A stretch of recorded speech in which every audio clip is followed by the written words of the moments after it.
Hey guys, how y'all doing? I'm here to give you guys a recap on a new episode of Overlord 3, which is on episode 11. Now, this episode right here, oh man, that was pretty crazy. No, I mean really crazy. If y'all watch the episode, you know what I'm talking about. And of course, I will get into certain points where people were complaining about this episode here and there. Maybe it's because of the CGI apparently, which I never bothered looking into it much, but we'll just have to see. Let's just get this recap started. We have to it that whatever that prince's name is goes to Cardinal Village, and he ends up having to ask him to surrender and give him information about Ain's gold gown. Of course, Henry and the others, and Nephilia, whatever, decides not to do so, and of course, when they end up making a bombarding of fire arrows to an outpost or a watchtower, they just declared a fight here and there. Well, in front of Henry and Nephilia's eyes. Eventually, they end up having to try to make a strategy where the children and the women will escape while the men and goblins and ogres will hold them off. Eventually, the ogres does make a big big statement here and there, like a big distraction for the army around the back will come to the front. And of course, Ain's gold gown of himself says I don't care much about the villagers, but I am concerned about the 4 people that must be protected. And therefore, we have to it that Ain's gold gown tells Lupus Serenia or Lupus to protect those 4 people no matter what, And we see to it, of course, the ogres and goblins that are protecting the village are being overwhelmed pretty badly. As for Henry and Nephilia, they end up seeing an army that's in their escape route and about to charge at them.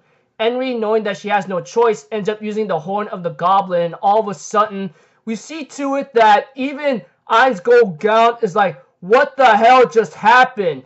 Even Henry's wondering what the hell just happened. He even has his jaw drop going like, what the hell? And all of a sudden, 5,000 goblin troops whatsoever shows up in front of the army and ends up decimating them.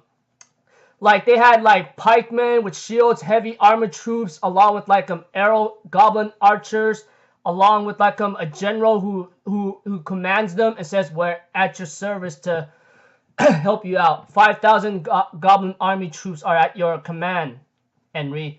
And we see to it that the army gets decimated pretty badly and they end up having to escape. And we see to it that Ain's gold gown was trying to wonder, this is strange. When it comes to this item, you can only summon a couple low-range goblins here and there. But has there been a world effect or something that allows you to summon something big? And we see to it that Ain's gold gown himself was trying to wonder it, But it looks like to me, I think it might have involved something about Henry's charm whatsoever, I don't know what it is. Honestly, I don't know myself, but one thing for sure is I think there were certain conditions or requirements that allowed Henry somehow to summon 5,000 goblin army troops. That's magic from cavalry to infantry to assassins.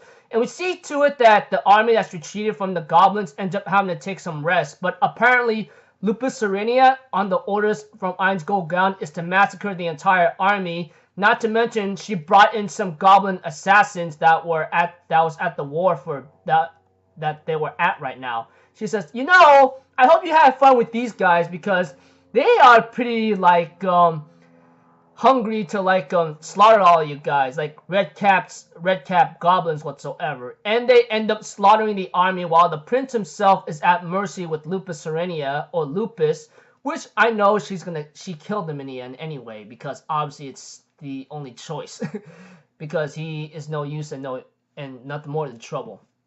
Aside from that, this episode was pretty cool. Now, to get to the CGI part, I didn't pay attention too much of it, honestly.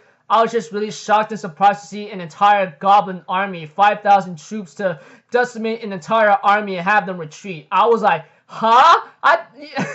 Even I was really shocked right now. Even Ain's gold gown dropped his jaw. It was so hilarious. He goes like, what the hell just happened here, That kind of thing.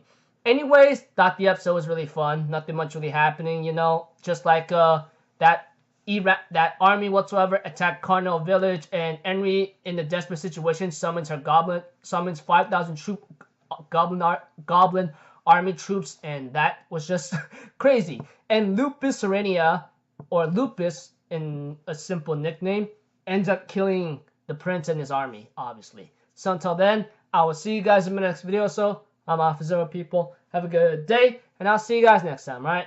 Peace out. Bye-bye. Choo-choo-doo!